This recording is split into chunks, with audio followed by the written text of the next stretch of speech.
চারজনে দাঁড়িয়েছে, জাতীয় পার্টি, জামাত, বিএনপি আর স্বতন্ত্র, এই চারজন। এদের সবার সাথে ইনশাল্লাহ দেখা সাক্ষাৎ হয়েছে, দোয়া চাইতে গেছে। আমি কিন্তু সবাই দোয়া করব, দোয়া করছি। সেদিন জামাত গেছিল, তারও বলছি যে আমি তো তোমাদের সব থেকে পক্ষে হইতাম। যদি মুক্তিযুদ্ধের সময় তোমার নেতৃবৃন্দরা যে অন্যায় করেছে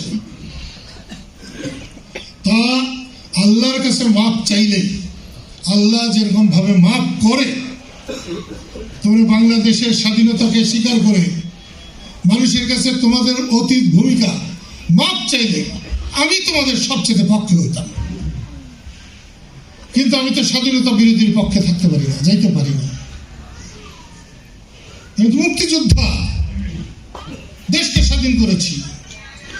আমি স্বাধীনতাকে বুকে নিয়ে আমি কবরে যেতে চাই। তাহলে কি হইল?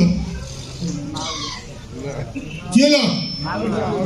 পক্ষ হইল না বিপক্ষ হইল? আমরা জামাতকে সমর্থন করলাম না করলাম না? করলাম না? আমার তো মনে হয় করলাম পারবো না।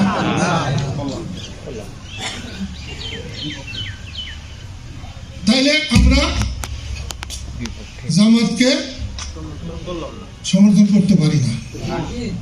দোয়া চাইছে, আল্লাহ যা করার করবে, আমরা আল্লাহর কাছে দোয়া করি, আল্লাহ যা ভালো মনে করবো তাই করবো।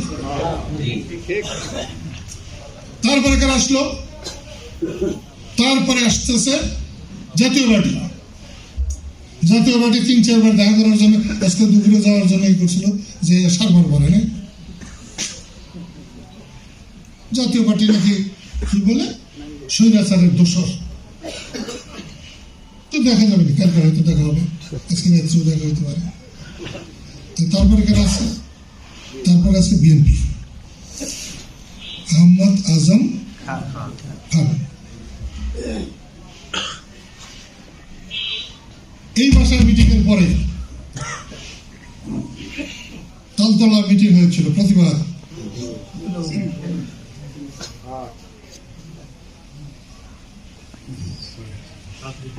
শাহজু যা মুখে আইছে তাই কইছে করে।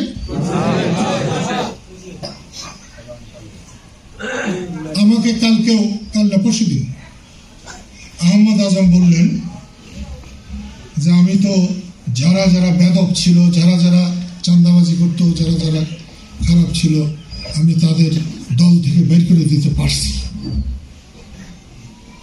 আসলে কি সাজু সে তার ইচ্ছা গালাগালি করছে না আহমদ আজম সাহেব গালাগালি করাইছে? তাহলে কে করাইছে? একজন মুসলমান মুসলমান মুসলমান ইফতারিকে বাধা দিতে পারে? সেলিম, লিটন, আমি ওদেরকে সবচেয়ে ভালোবাসি, খুবই ভালোবাসি।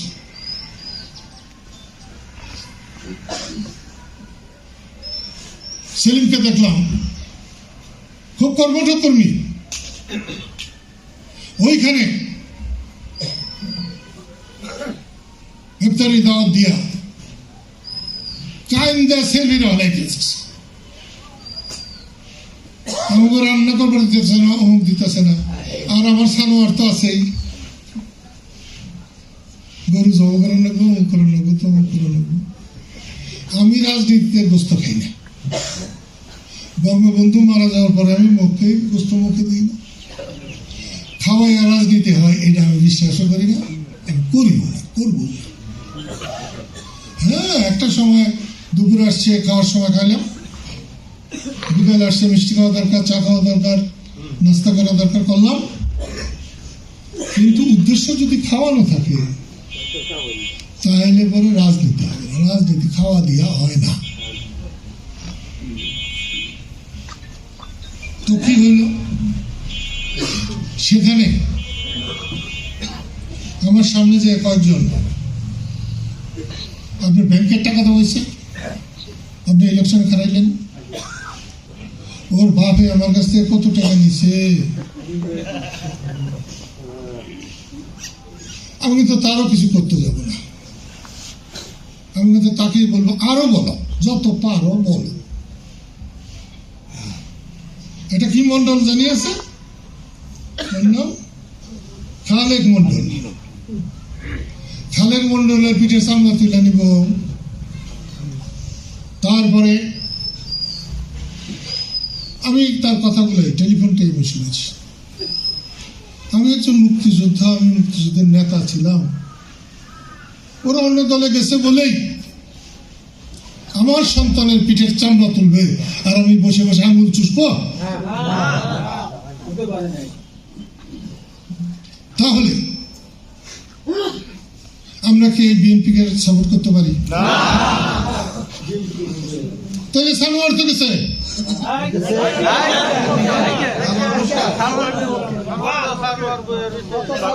তোমরা শেখ হাবিবকে চেনো? শেখ হাবিব মুক্তিযুদ্ধে প্রথম ছিল আমার সঙ্গে। ও তখন ছাত্র ইউনিয়ন করতো, বিএনপি করে। খালেদা জিয়ার কাছে গেলে যেমন সম্মান করতো, প্রতিদিন যখনই ভবিষ্যতে দেখা হয়েছে একই করেছে। আর সে বিয়ে করছে কাকে?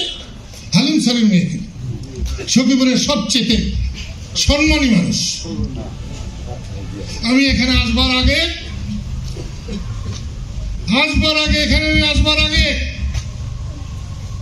হাবিবের ওখানে গেছিলাম, কারণ কালকে 3টার সময় আমি গাড়ি পাঠিয়েছিলাম যে তুই আয়, আমি একটু কথা বলবো তোর সঙ্গে। ফরিদ আইসা ফিরাছে আগের গাড়ি গেছে, দাদা সে উঠতে পারে না, বসতে পারে না, মাজাই কাঁদতেছে। আমি ঠিক আছে, আমি কালকে আমি যাবো না। আমি আজকে এখানে আসার আগে ওর ওখানে গেছিলাম।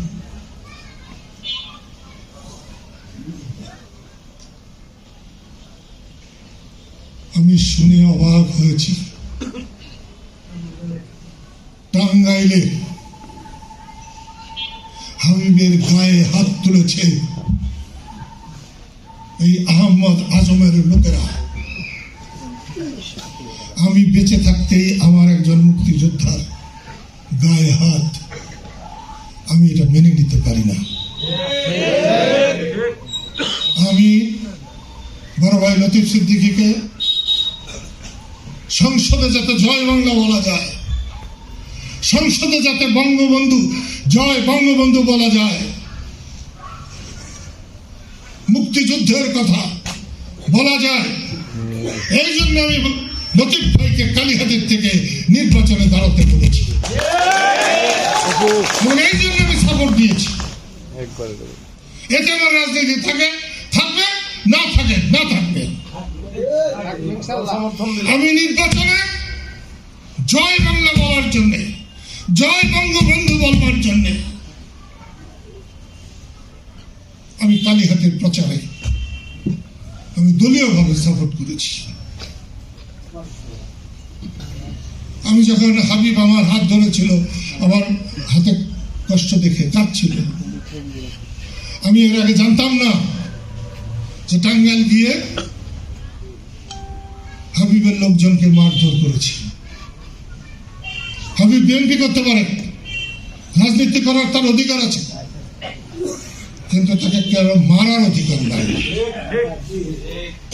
তাই আমি হাবিবের ঘর থেকে যখন আমি নেমে আসি, তখন আমি সিদ্ধান্ত নিয়ে এসেছি, তোমাদের সাপোর্ট পেলে সেটা ভালো হবে, না পেলে আমি এই আহমদ আজমের বিরুদ্ধে সখীপুর বসাইলে আমি নির্বাচনী প্রচার করব।